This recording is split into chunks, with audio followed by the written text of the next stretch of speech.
They always tell me that the problem is high taxes, but they're wrong. Of course, high taxes are extremely high here in the United States. I give you that. The real problem is not the high taxes themselves, but the fact that they are not even really funding the government. Not even those high taxes, higher than a lot of places in the world, not even those taxes are really funding the government. So who's financing the government? Government is financed by treasury bonds. And who buys the treasury bonds? Mostly the Fed. And how does the Fed buy them? By printing money.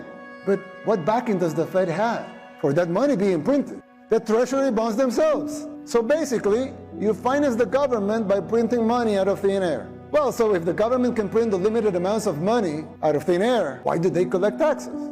The answer is simple, but it's very shocking. The real problem is that you pay high taxes only to uphold the illusion that you are funding the government, which you are not. It's shocking, but it's true. The government is funded by money printing, paper backed with paper, a bubble that will inevitably burst.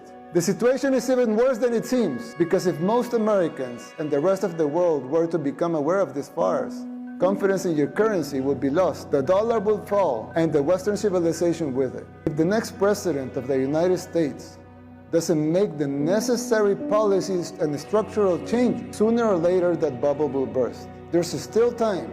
You don't have to make the same mistakes we did in the 60s and the 70s. You can still jump before the water boils. Winning the election isn't enough to solve these problems. They will not simply go away as a consequence of an electoral result. It will take a total re-engineering of the government top to bottom. It will entail making difficult decisions. It will be hard. The system will push back, but you have the right to determine your own fate.